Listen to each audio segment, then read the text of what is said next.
उसके बाद आता है दूसरा।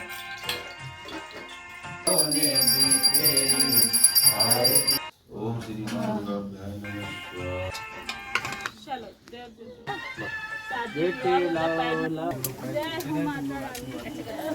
हेलो, जय माता दी दोस्तों। कैसे हैं आप लोग? आई होप बहुत बहुत बहुत अच्छे होंगे और माता रानी हम सभी पर अपनी कृपा बनाए रखें। तो ये 7वां दिन माता रानी का, उस दिन जब ब्लॉग जहाँ पे ख़त्म हुआ था उस दिन व्रत था हम लोगों का सप्तमी का। तो अभी रात का समय है और सब लोगों का सप्तमी का व्रत था। तो बस फलाहार में साबूदाने की खिचड़ी बनी थी और ये मैं बना रही हूँ पेड़े, शुद्ध दूध वाले जो घर में बनते हैं। अक्सर मेरी कोशिश हमेशा से यही रहती है, जब भी कोई होता है किसी का भी पर्व माता रानी का या फिर कोई भी, तो घर के बने हुए शुद्ध मिठाई, शुद्ध और पेड़े ही अक्सर बनाती हूँ। ये दूध के पेड़े ना फटाफट बन जाते हैं और थोड़ा सा रखते हैं, अगर बहुत ज़्यादा दूध लें तो टाइम भी लगे। जैसे मैं अब थोड़ा सा चढ़ाने का, भोग लगाने का बनाना है, 1 पैकेट दूध डाला, थोड़ा देर चलाया, जैसे ही गाढ़ा हुआ थोड़ी सी चीनी डाली और फिर चलाया, फिर हो गया एकदम से गाढ़ा। तो उसके बाद बस पानी में डाल के देखा और फटाफट बन गए मेरे ये थोड़े से पेड़े। और उसके बाद ये ड्राई फ्रूट जो है ना, ये भी रात में ही बच्चों को दे दिए थे, उन्होंने काट के रख दिए थे। ये अष्टमी की तैयारी चल रही है। सुबह उठ के मुझे अष्टमी का पूजन करना है, तो जय माता दी। और अष्टमी की आप सभी को ढेर सारी शुभकामनाएं। तो आज अष्टमी का दिन है और यहाँ पर मैं फटाफट हो रही हूँ तैयार। तो बस साड़ी पहनी है, ये लाल चुन्नी। अक्सर आप लोगों ने देखा होगा, माता रानी का व्रत है तो लाल साड़ी तो पहननी थी, उसमें ये चुनरी जो है ये और मुझे अच्छी लगती है पहनने में।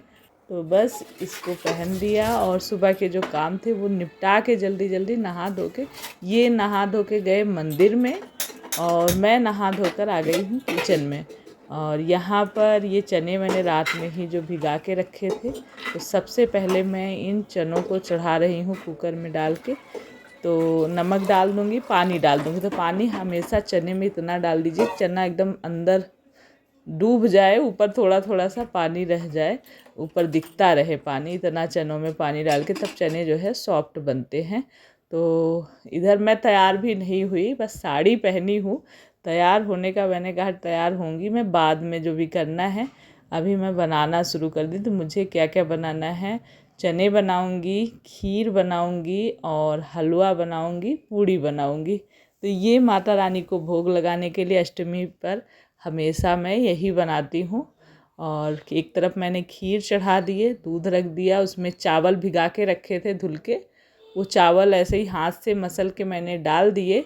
और इधर चनों को जो है चढ़ा दिया था पानी और नमक डाल के, और खीर उधर पक रही है। इधर मैंने घी डाल के कढ़ाई में सूजी ले लिया है 1 बाउल से नाप के। तो बस इधर सूजी भूजे जा रही हूँ और बीच में दूध भी अपना उसमें चलाए जा रही हूँ। चावल जैसे खीर में डाल दिया ना, वो पकते पकते पकते पकते जब एकदम पक जाते हैं ना, तो वो खीर बहुत बढ़िया बनती है। और इधर मैंने आटा भी निकाल लिया है और अब पूड़ी की भी तैयारी, आटा लगा कर भी रख दूँगी गैस को, क्योंकि मैंने एकदम धीमा कर दिया है सूजी को। पहले तो तेज़ रखा था, फिर बाद में थोड़ा धीमा कर दिया है और बीच बीच में चलाती जा रही हूँ। और इधर आटा भी पूड़ी का लगा दूँगी। तो इस तरह से मेरी जल्दी जल्दी से तैयारी चल रही है। और बच्चों को भी चिल्लाकर मैंने उठा दिया है वहीं से कि जल्दी उठो तुम लोग भी, सब लोग, क्योंकि नहा धोकर तैयार होना है सभी को। अष्टमी जैसे पूजा होती है तो पूरा परिवार जो भी रहे साथ में पूजा करे तो अच्छा लगता है। तो हमेशा से ये सारी चीज़ें, अभी तो माता रानी की कृपा है, हम लोग अपना हर बार ही कर लेते हैं और कृपा बनाए रखें। हमेशा मैं चाहती हूँ कि पूरे परिवार के साथ मिलकर माता रानी की पूजा हम हमेशा करते रहें। तो यहाँ पर मेरी सूजी जो है भून चुकी हूँ मैं, पहले अच्छे से लाल कर लिया है सूजी को। और इधर चने भी मेरे अच्छे से बॉयल हो चुके हैं, दिखा दिया आपको मैंने। तेज़ ही आँच पे कम से कम 7-8 सीटियाँ लगाई हैं चनों को। और इधर मेरी खीर जो है वो तैयार हो गई है, तो मैंने उसमें चीनी और ड्राई फ्रूट ये डाल दिए हैं। इधर घी मैंने फिर से और डाला है, पहले घी डाल के सूजियों को भूजा था, मतलब सूजियों को नहीं, सूजी को भूजा था। और उसके बाद दोबारा से फिर घी डाल के इस तरह से जो है बढ़िया हलवा बनता है, दानेदार बनता है। तो घी और भी डाल सकते हैं तो और अच्छा बनेगा, फिर भी मैंने घी की मात्रा ठीक ठाक रखी थी। बहुत ज़्यादा जैसे कई बार वीडियो वगैरह हम देखे होंगे या फिर जो गुरुद्वारे वगैरह का हलवा होता है एकदम घी हाथ से निकलता रहता है, उतना घी नहीं डाला है। लेकिन फ़िलहाल इस तरह से 2 बार में जब घी डालते हैं ना तो स्वाद आ जाता है अच्छा। तो बस एक बार भूज के निकाल लिया था, दोबारा उसी में ड्राई फ्रूट डाले थे जो कटे हुए। घी में भूजने के बाद थोड़े से मैंने वो ड्राई फ्रूट डाल दिए खीर में, और उसी में मैंने भुजी हुई सूजी को डाला। सूजी को डालने के बाद फिर भूजने की ज़रूरत नहीं थी, तो पानी डाल दिया था। तो 1 कटोरी, जैसे 1 कटोरी बाउल से मैंने सूजी को लिया था, उसी बाउल से 3 बाउल भर के पानी डाल देना है, और 1 बाउल भर के चीनी। जितनी सूजी रहती हमेशा, वैसे तो ये क्वांटिटी तो हमेशा रखिएगा कि जितनी चीनी उतना पानी डालते हैं, जितनी चीनी उतना पानी नहीं, सॉरी, जितनी चीनी उतना सूजी डालते हैं, दोनों की मात्रा बराबर होती है। पानी आप थोड़ा कम ज़्यादा कर सकते हैं, वैसे 3 अगर आप डालते हैं तो परफेक्ट बन जाता है। फिर भी आप अपने हिसाब से अगर रखना चाहते हैं, कुछ कम ज़्यादा करना चाहें तो कर सकते हैं। तो मसाले जितने भी थे मुझे डालने थे ना, धनिया और गरम मसाला, हल्दी, लाल मिर्च, ये मसाला मैंने चनों के लिए मिला लिया था 1 कटोरी में निकाल के। और इधर ये देखिए हलवा हो गया है तैयार। तो इसमें मैंने जो ड्राई फ्रूट बाकी थे, कुछ ड्राई फ्रूट तो मैंने उसमें डाले थे, तो किशमिश नहीं डाला था, मखाने नहीं डाले थे भूजने वाले में ना, वो चीज़ें मैंने ऊपर से डाली थी। और दोनों ही चीज़ों में मैंने खीर और उसमें इलायची पाउडर भी रात में ही पीस के रखा था, वो डाल दिया है। इधर घी चढ़ाया, घी चढ़ा के इसमें जीरा, हींग, तेज़पत्ता, कसूरी मेथी और वही मसाले जो मतलब इकट्ठा करे थे कटोरी में चनों के लिए, वो डाल दिया। और उसके बाद बस थोड़ा सा पानी डाल दिया, और अदरक मिर्ची, इसको मुझे पहले डालना था जब मैंने घी डाला था, लेकिन ये जल्दी जल्दी में मैं भूल गई थी, इसलिए मैंने इसको बाद में डाल दिया। लेकिन कोई नहीं, फिर भी अच्छा बना था मेरा। वैसे प्रसाद वगैरह तो माता रानी की भी कृपा होती है, अगर श्रद्धा भाव से बनाते हैं तो अच्छा ही बनता है। बस उसके बाद जब मैंने सब कुछ भूंज लिया, इसमें थोड़ा सा मैंने अमचूर भी डाला था, और नमक तो बॉयल करते समय ही डाल दिया था, इसलिए नमक बाद में नहीं डाला। और जो पानी बचा हुआ था चनों में, उसी के साथ मैंने डाल दिया नमक। ये थोड़ा सा मुझे लग रहा था कि जब डाला था ना, तो मुझे उस अंदाज से थोड़ा सा लग रहा था और डाल दूँ, तो ये मैंने बाद में थोड़ा सा और डाल दिया था नमक। और उसके बाद लगा दिया था फिर से 1-2 सीटी। आप वैसे भी पका सकते हैं, कुकर थी तो मैंने फिर से सीटी लगा दी। लेकिन आप कढ़ाई में है तो वैसे ही खुला, मतलब उबलने दें, पकने दें। जल्दी जल्दी में कई बार ना मुंह से गलत निकल जाता है, सॉरी उसके लिए। तो वो बस मैंने चनों में फिर से लगा दिया। वैसे क्योंकि कढ़ाई नहीं चढ़ाई थी मैंने। और अच्छा, कढ़ाई से याद आया, कई लोगों को मेरे बीच में कमेंट आए कि नवरात्रे में वो जैसे अष्टमी जैसे पूजा है या नवरात्र चला, उसमें कढ़ाई नहीं चढ़ती, उनके यहाँ पे तलने भूजने का काम नहीं होता। लेकिन हमारे यहाँ ऐसा नहीं होता है, शुरू से ही नहीं होता आया है। तो हम लोग के यहाँ वैसे तो हम ये चीज़ें तो नहीं वो करते, तला जाता है, करा जाता है। तो वही आप लोग को मैं बताना चाह रही थी। तो यहाँ बीच में मैं मौका मिला मुझे, काफ़ी चीज़ें, मेरी हलवा तैयार हो गया था, खीर तैयार हो गया था, और चने भी तैयार हो गए थे, बची थी पूड़ियाँ निकालने को।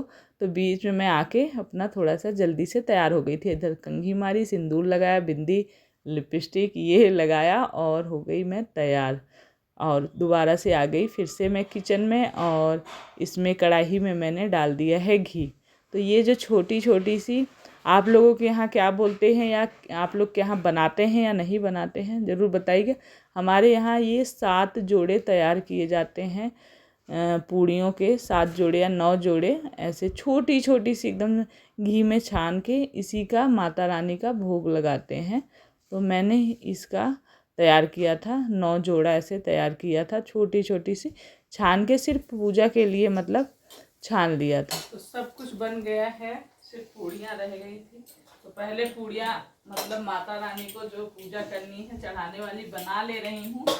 छोटी छोटी 7 जोड़े जो बनते हैं तो वही बना रही हूँ। उसके बाद फिर कन्या पूजन के लिए गरम गरम निकाल के फिर क्या हुआ पापा।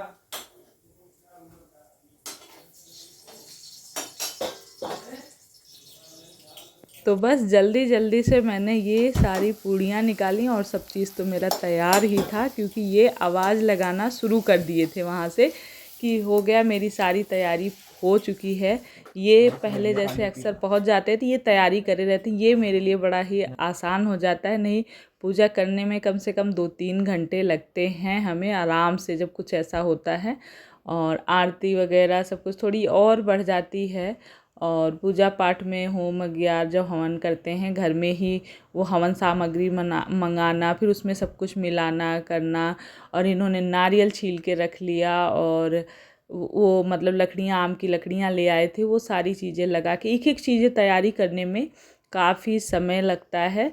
तो इन्होंने सब कुछ दिया बत्ती जो तैयार करना, फूल वगैरह चढ़ाना, नहलाना धुलाना, टीका चंदन, सारी चीज़ें इन्होंने कर रखी थी। तो मैं जब पहुंची हूँ तो बस फटाफट से ये सारी चीज़ें भोग लगाए। तो भोग में ये पेड़े थे, बतासा, नारियल, हलवा, खीर और केले। वो केले जितने भी मतलब चढ़ाए हैं वो कन्या पूजन करेंगे तो उनको दे देंगे। और जो पैसे हमें देने रहते हैं वो भी उसमें चढ़ा देते हैं, तो वो पैसे बाद में कन्याओं को दे देते हैं। और यहाँ पर शुरू हो गया हवन, देव डाल रहे हैं घी, और हम और मतलब मैं और ये और दीक्षा दीपू सब लोग को मतलब बोल दिया गया था, सब बारी बारी से मंदिर में पहुँच रहे थे पूजा करने के लिए।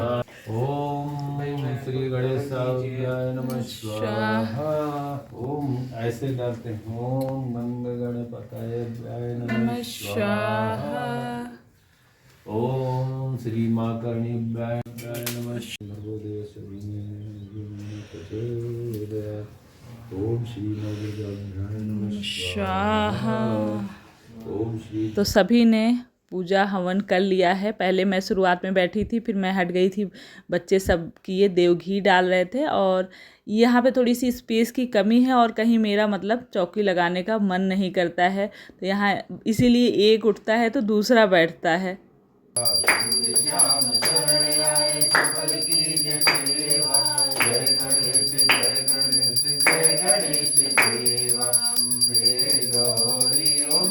जय मंगल मूर्ति ओ मैया, जय आनंद करणी होने दी तेरी आरती बनावा, सर्व सोने दी तेरी आरती बनावा। तो पहले हवन हुआ, फिर सबकी आरती हुई सारी देवी देवताओं की। उसके बाद से ये पान पे ना बतासे, लौंग, इलायची और कपूर जला के सारे ही बच्चे सब लोगों ने मिलकर फिर से लास्ट में कुछ मंत्र वगैरह पढ़े।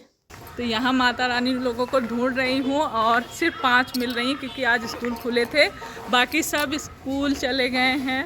तो देखते हैं, बाकी अगर नहीं कम होंगी तो जिनके यहाँ कन्या हैं उनके यहाँ वही प्लेट लगा के पहुँचा देंगे।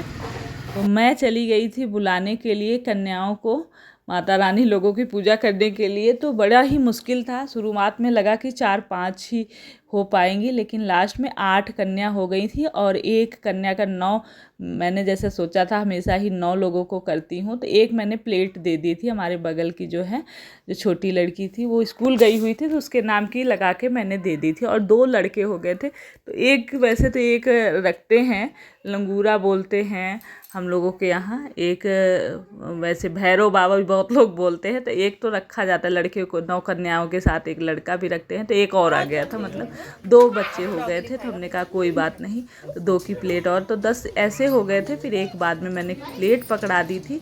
तो माता रानी की कृपा से सब मतलब हो गए थे। और मैं चली गई थी बुलाने के लिए, काफ़ी टाइम लगा था क्योंकि 2 घर के बाद हमारे घर आई, तो इसीलिए टाइम लगा। और यहाँ पर पूड़ियाँ ना दीक्षा और दीपू ने मिलकर मतलब छान ली थी। मैं क्योंकि पूड़ी नहीं बनाई थी ना उस समय, सब कुछ बना हुआ था।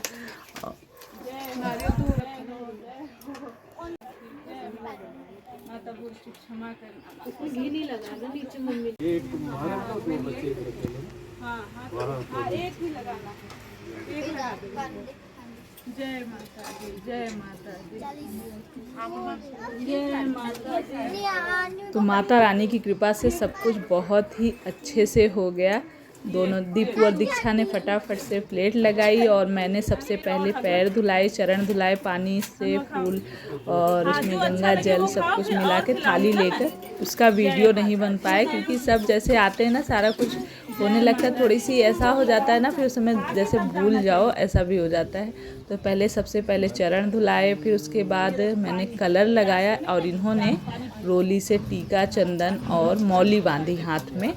और उसके बाद फिर प्लेट दीक्षा दीपू ने लगाई थी तो सबको प्लेट दिया खाने के लिए बोला। और हमने कहा मतलब जो अच्छा लगे थोड़ा थोड़ा सा ही खाओ, क्योंकि यहाँ पर कई घरों में जाती हैं तो पेट में बिल्कुल जगह तो नहीं रहती, खाना नहीं रहता खाने का, लेकिन ये रहता है बिना भूख लगाए मत जाओ। तो सबसे बोला, फिर पानी दिया, सब लोगों ने पानी वगैरह पिया और फिर सबके मतलब जो दक्षिणा हमें देनी थी वो सबको पहले ये सबको दिए। उसके बाद पैर छुआ और लास्ट में मतलब इनको ये जो भोग में जो हमने बनाया था वो तो था ही एक पेल्सिन, मतलब एक पेल्सिन जैसे गिफ्ट के रूप में, उपहार के रूप में बच्चे खुश हो जाते हैं। तो जो कलर जिनको चाहिए था ना वो कह रहे मुझे इस कलर की चाहिए, मुझे उस कलर की चाहिए, ऐसे बोल रहे थे। तो उनको सबको वही अपना जितना हो सका उतना आदमी ने सब हमने मतलब मिलकर सबने किया, बहुत ही अच्छा लगा। उसके बाद लास्ट में पैर छू के आशीर्वाद लेकर विदाई करी। तो यहाँ पर वैसे ये है कि सब अपनी प्लेट लेकर खुद ही आती हैं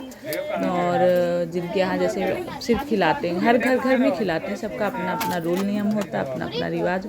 इस वाली प्लेट में मैं इसलिए खिलाती हूँ कि इसमें सारी ही चीज़ें अच्छे से आ जाती हैं, रखते बनता है। पहले हम जैसे छोटी छोटी प्लेटें ला लेते थे स्टील वगैरह की, तो उसमें ना रखने में बड़ी दिक्कत होती थी सारी चीज़ें। तो ये वाले में बढ़िया रहता है और अच्छे से मतलब खिलाया पिलाया, दान दक्षिणा देकर अच्छे से विदा किया। माता रानी की जयकारे लगाए, मन एकदम खुश हो गया। माता दी, जय माता दी। तो माता रानी की विदाई करके अभी अभी आ रही हूँ। अब चढ़ाई कर रहे हैं चंडी देवी की, दीपू बोल रही है, क्योंकि हम ऊपर ही मंदिर है तो ऊपर ही कन्या पूजन किए, तो नीचे छोड़ के अभी आ रहे हैं। अब माता रानी से आशीर्वाद लें, उसके बाद हम भी प्रसाद ग्रहण करें। आप लोग भी बोलिए जोर से, जय माता दी। तो एक तरफ माता रानी लोगों की विदाई करी और दूसरी तरफ गऊ माता आ गई थी, तो इनको ले आके अग्रासन की रोटियां रखी थी वो खिलाई और पहले ही प्रसाद भी एक बार खिला दिया था। पहले भी आए थे, पद्दे उला के खिला चुके थे। ये ऑनलाइन मंगाया था कुछ, वो सामान आ गया है और इसको मैं आप लोगों को बाद में दिखाऊंगी। उसके बाद सब बैठ के एक साथ प्रसाद माता रानी का खा रहे हैं और माता रानी की जयकारा ज़रूर लगाइएगा, जय माता दी ज़रूर बोलिएगा। तो चलिए अब इस वीडियो को यहीं एंड करते हैं, और वीडियो अच्छा लगा हो तो प्लीज़ लाइक कर दीजिएगा, और न्यू है तो सब्सक्राइब किए बिना मत जाइएगा। अपना ढेर सारा ख्याल रखें, बाय।